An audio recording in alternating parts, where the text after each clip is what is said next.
नमस्कार दोस्तों, स्वागत है आपका गवर्नमेंट प्रिपरेशन अड्डा पर।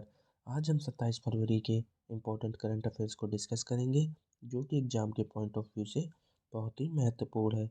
अगर आपको इसकी पीडीएफ चाहिए तो आप हमारे टेलीग्राम चैनल को ज्वाइन कर सकते हैं। टेलीग्राम चैनल का लिंक डिस्क्रिप्शन में है। आइए शुरू करते हैं।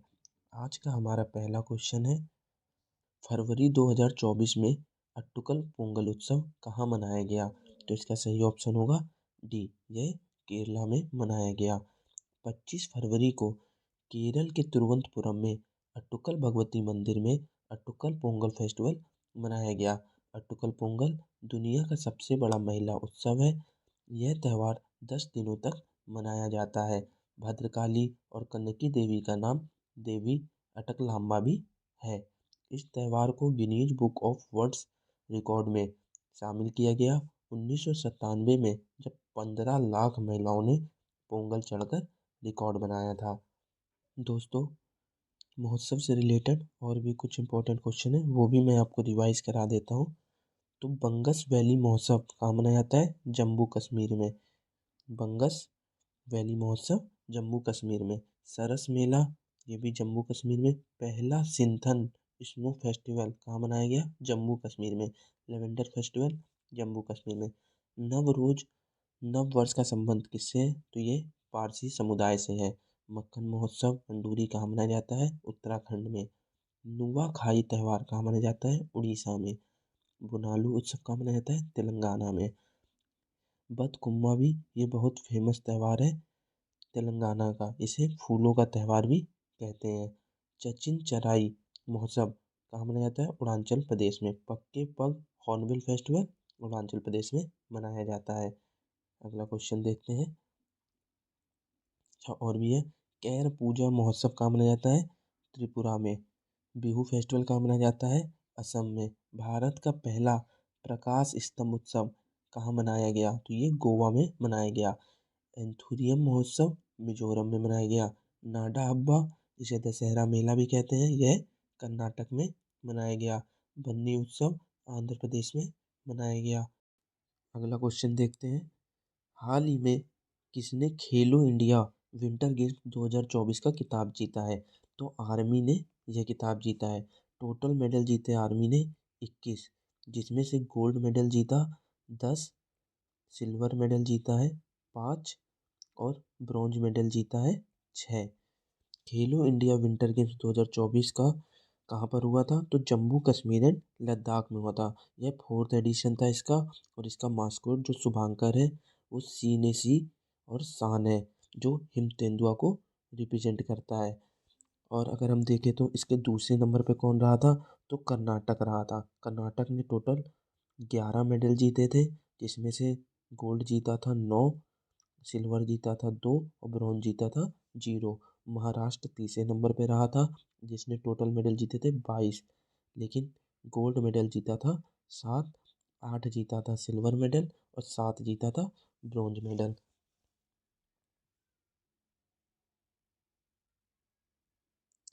आगे कुछ पॉइंट्स हैं गेम से, वो भी देख लेते हैं। तो खेलो इंडिया पैरा गेम्स ये कहाँ पर हुआ था? तो ये हुआ था हमारा न्यू दिल्ली में, जिसका शुभांकर था उज्ज्वला, जो गरुड़ पक्षी को रिप्रेजेंट करता है, जिसमें टॉप में रहा था हरियाणा। ये पहली बार हुआ है, ये पहला संस्करण था। खेलो इंडिया यूथ गेम्स ये छठा संस्करण था। ये कहाँ पर हुआ था? तमिलनाडु में, जिसका शुभांकर था वीर मंगल। टॉप पर कौन रहा? महाराष्ट्र, दूसरे नंबर पर तमिलनाडु, तीसरे नंबर पर हरियाणा। ये तो आपको बता ही दिया। फोर्थ, और खेलो इंडिया यूनिवर्सिटी गेम्स ये चौथा एडिशन था। कहाँ पर हुआ था? असम में। और इसका शुभांकर क्या था? अष्ट लक्ष्मी। ये अभी गेम चल रहा है दोस्तों, ये 29 फरवरी को ख़त्म होगा, तब बताऊंगा इसमें कौन फर्स्ट आया कौन सेकंड आया। अगला क्वेश्चन देखते हैं। हाल ही में हरियाणा सरकार ने महिलाओं में स्तन कैंसर का पता लगाने के लिए कौन सा कार्यक्रम शुरू किया है? तो यह सवेरा कार्यक्रम का शुरू किया है। हरियाणा के सीएम कौन है? मनोहर लाल खट्टर। वहाँ के गवर्नर कौन है? बंडारू दत्तात्रेय। उत्तरे।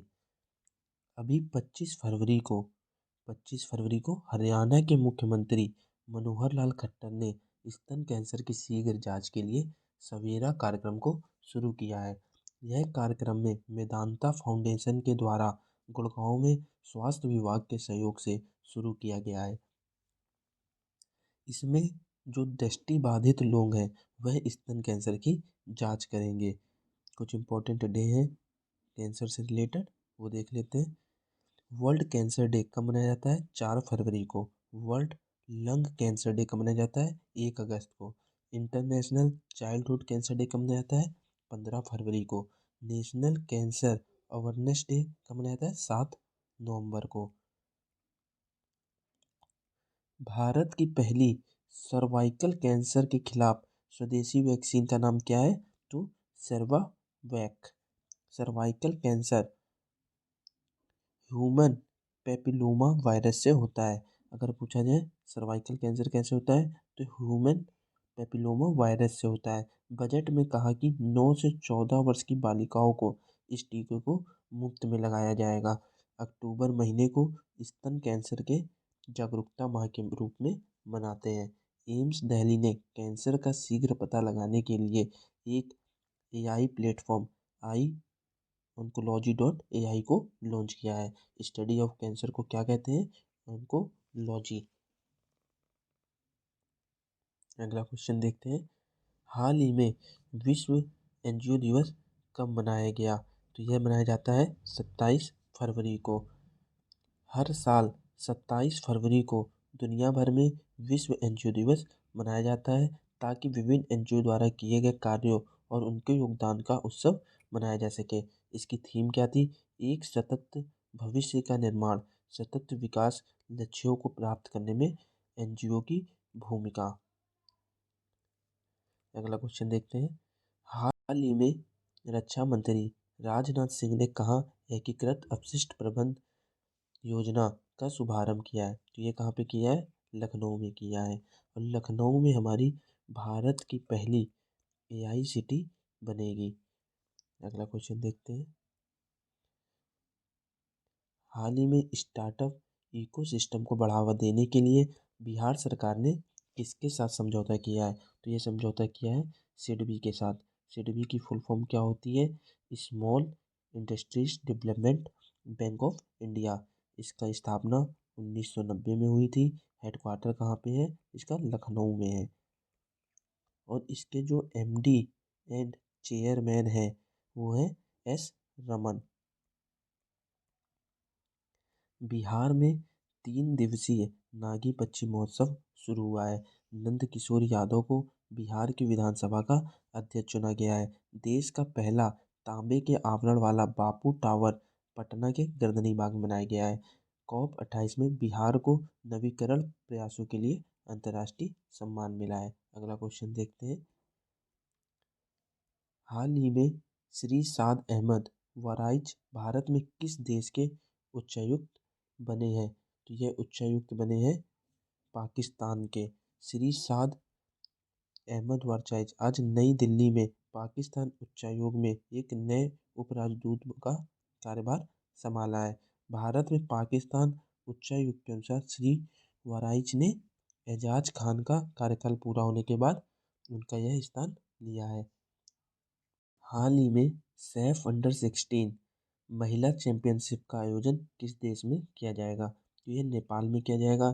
नेपाल की कैपिटल है काठमांडू। वहाँ के पीएम है पुष्प कमल दहल।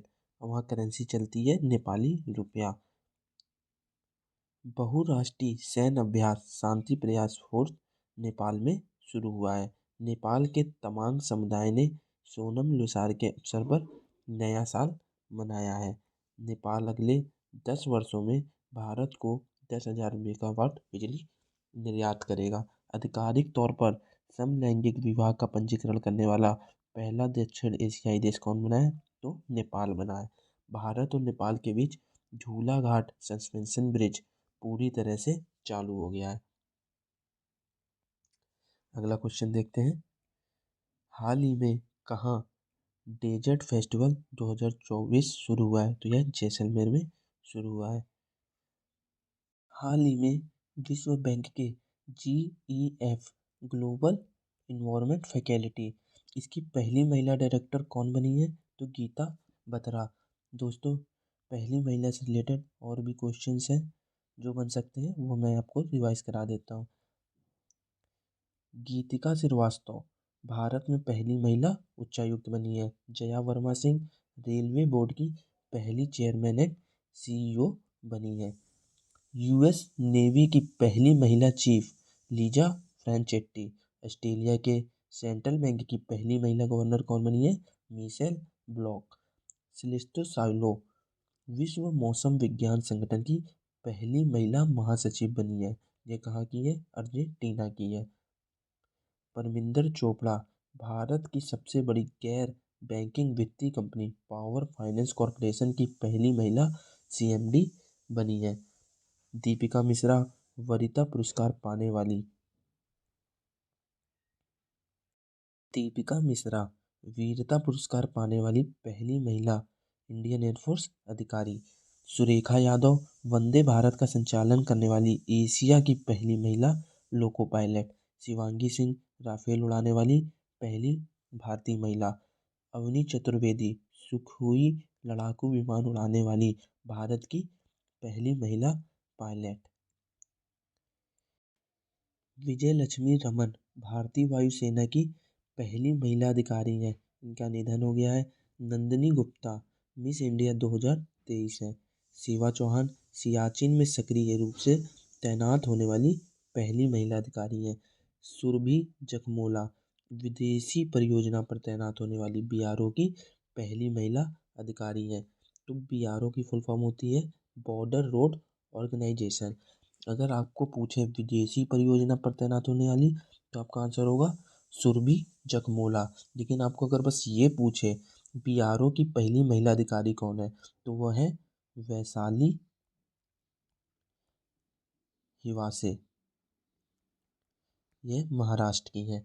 नल्ला थम्बी कलाई सेल्वी की ये कौन है? CSIR की पहली महिला महानिदेशक है। CSIR की फुल फॉर्म क्या होती है?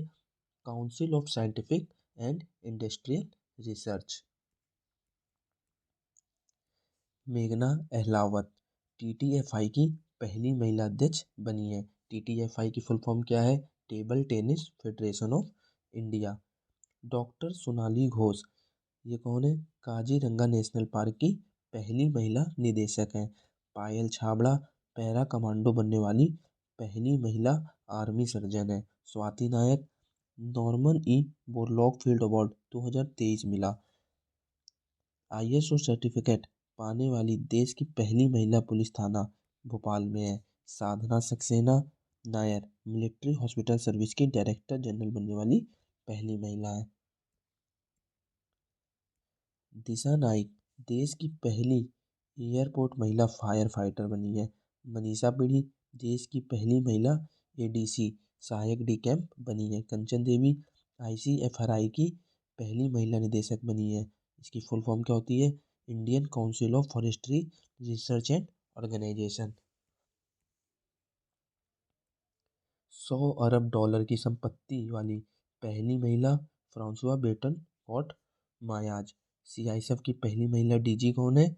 नीना सिंह। चीनी उद्योग में सर्वश्रेष्ठ पर्यावरण अधिकारी का पुरस्कार जीतने वाली पहली महिला कौन है? दीपा भंडारे। भारतीय सेना की पहली महिला सूबेदार प्रीति रजक। अर्जुन अवार्ड पाने वाली पहली महिला घुड़सवार कौन है? दिव्या कीर्ति सिंह। सऊदी अरब के रियाद में जॉय अवार्ड 2024 से सम्मानित होने वाली पहली भारतीय महिला आलिया भट्ट। भारत की पहली महिला पिच क्यूरेटर कौन है? जसिंथा कल्याण। विश्व बैंक की वैश्विक पर्यावरण सुविधा के स्वतंत्र मूल्यांकन कार्यकाल की पहली महिला निदेशक कौन है? गीता बत्रा।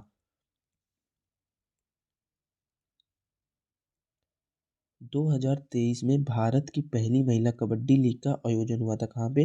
दुबई में हुआ था। इसे किसने जीता था? तो उमा कोलकाता ने जीता था। भारतीय ओलंपिक संघ की पहली महिला अध्यक्ष कौन थी? PT उषा। अमेरिका के फेडरल रिजर्व की प्रथम उपाध्यक्ष बनी थी भारतीय मूल की सुष्मिता शुक्ला। अंतरिक्ष में जाने वाली सऊदी अरब की पहली महिला अंतरिक्ष यात्री कौन है? रायना बरनवी। दोस्तों ये सब पहली महिला से रिलेटेड इम्पोर्टेंट क्वेश्चन थे जो एग्जाम में आते हैं और आ सकते हैं, तो वो मैंने करा दिया है, ध्यान से याद कर लीजिएगा आप। अगला क्वेश्चन देखते हैं। फरवरी 2024 में किस गजल गायक का निधन हो गया है? तो पंकज उदास का निधन हो गया है 26 फरवरी को। इनकी फेमस गजल थी चिट्ठी आई है। और 2006 में इन्हें पद्म श्री अवार्ड भी मिला था। अगला क्वेश्चन देखते हैं। हाल हाल ही में आई नीति आयोग की रिपोर्ट के अनुसार देश में गरीबी कम होकर कितने प्रतिशत आ गई है? तो इसका सही ऑप्शन होगा सी, 5%। अगला क्वेश्चन देखते हैं। हाल ही में प्रधानमंत्री मोदी ने किस राज्य के पहले रेलवे स्टेशन की आधारशिला रखी है? तो इसका सही ऑप्शन होगा सिक्किम। सिक्किम के सीएम कौन है? प्रेम सिंह। और गवर्नर कौन है? लक्ष्मण आचार्य जी।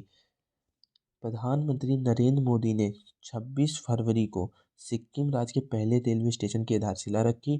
और पहले फेज में ये कहाँ से कहाँ तक चलेगी? सिवाके से रंगपो तक चलेगी। और दूसरे फेज में रंगपो से गंगटोक तक। और तीसरे फेज में ये गंगटोक से नाथुला तक चलेगी। ये रेल प्रोजेक्ट शामिल है सिक्किम में। ये आज आपके इम्पोर्टेंट करंट अफेयर्स थे। अगर आपको वीडियो पसंद आई हो तो लाइक और सब्सक्राइब कर दीजिएगा। और ये आपका पिछली क्लास में पूछा गया क्वेश्चन था जिसका आंसर आपको कमेंट बॉक्स में देना था। तो ये मैं अभी आपको बता देता हूँ। किस राज्य में देश के सबसे लंबे केबल पुल सुदर्शन सेतु का उद्घाटन किया गया है? तो यह गुजरात के द्वारका में किया गया है। उद्घाटन किसने किया है? पीएम मोदी जी ने। इस पुल की जो आधारशिला रखी थी वो 2017 में रखी गई थी। और यह पुल जो है ओखा से बेहट द्वीप को आपस में जोड़ेगा। तो दोस्तों आपके लिए आज का क्वेश्चन है, इसका आंसर आप कमेंट बॉक्स में दीजिएगा। हाल ही में आई नीति आयोग की रिपोर्ट के अनुसार देश में गरीबी कम होकर कितने प्रतिशत रह गई है? हमारे टेलीग्राम चैनल को आप ज्वाइन कीजिए, वीडियो को लाइक एंड सब्सक्राइब कीजिए। धन्यवाद।